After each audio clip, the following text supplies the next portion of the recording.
देखो बाजार की श्रृंखला कैसे काम करती है, ठीक है। बाजार की श्रृंखला का मतलब क्या है, कोई बताएगा? बाजार की श्रृंखला का मतलब क्या है? Chain of market. चेन, अरे देखो हिंदी में मतलब है भाई, समझा इसका मतलब क्या है। अभिषेक चलो अब मेरे को समझाना पड़ेगा, ठीक है। बाजार की श्रृंखला का मतलब होता है, समझ लो, ठीक है। अगर आप देखोगे तो हमारी अर्थव्यवस्था के ना कुछ क्षेत्र हैं। हमारी अर्थव्यवस्था के 3 क्षेत्र हैं। कौन कौन से?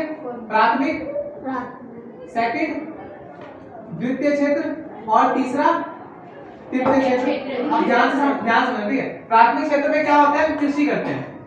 सेकंड क्षेत्र में क्या होता है, उद्योग होता है। और थर्ड क्षेत्र में क्या होता है, हमारी सेवाएं आती है, ठीक है। ये होता है क्या, देखो हमारी जो पूरी इकोनॉमी है ना, हमारी पूरी इकोनॉमी 3 सेक्टर पर काम करती है। हमारी पूरी अर्थव्यवस्था में केवल 3 प्रकार के काम होंगे, कृषि, सेकंड उद्योग वाले काम, इंडस्ट्रियल वाले काम जो होते हैं, और लास्ट होता है सर्विसेज।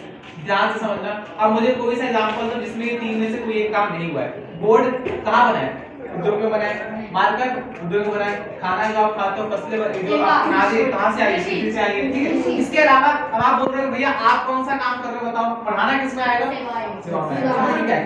अब ध्यान से देखना, हमारे जब देश आजाद हुआ था तो हमारी आजादी के टाइम लगभग 85% पॉपुलेशन कृषि काम कर रहे थे, ठीक है। उद्योगों में लगभग ना के बराबर लोग थे।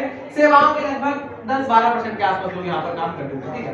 आज क्या हो गया, आज सेवाएं बहुत आगे आ गई हैं। आज हर एक व्यक्ति क्या चाहता है, सर्विस की तरफ आना, सर्विस करना।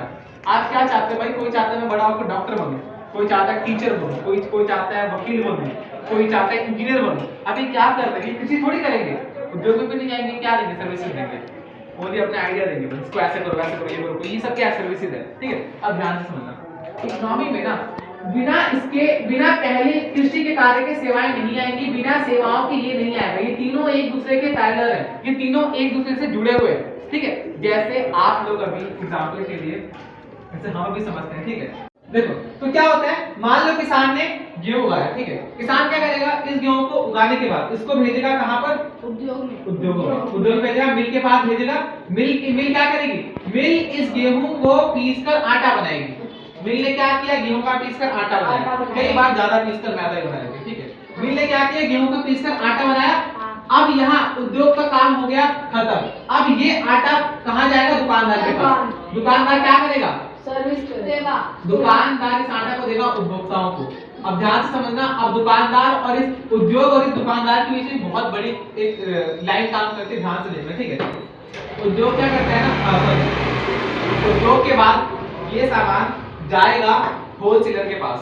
होलसेलर कौन होता है? जो भारी मात्रा में सामान को लाता है अपने पास और कम कीमत पर सबको बेचता है। होलसेलर जो भारी मात्रा में सामान लेकर आएगा, यहाँ पर होलसेलर आएगा। होलसेलर के बाद ये काम जाएगा, ये सामान जाएगा रिटेलर के पास। रिटेलर कौन होता है? दो होलसेलर से सामान लेके आता है। यस, और रिटेलर क्या करेगा, ये सामान बेचेगा शॉपकीपर को, फिर शॉपकीपर ये सामान देगा कंज्यूमर को। ध्यान से समझना, होलसेलर कौन होते हैं? होलसेलर जो भारी मात्रा में सामान लेकर आते हैं, और उसके बाद आते हैं रिटेलर। कई बार कुछ लोग रिटेलर को भी शॉपकीपर बोलते हैं, लेकिन इनमें अंतर होता है काफी ज्यादा, ठीक है।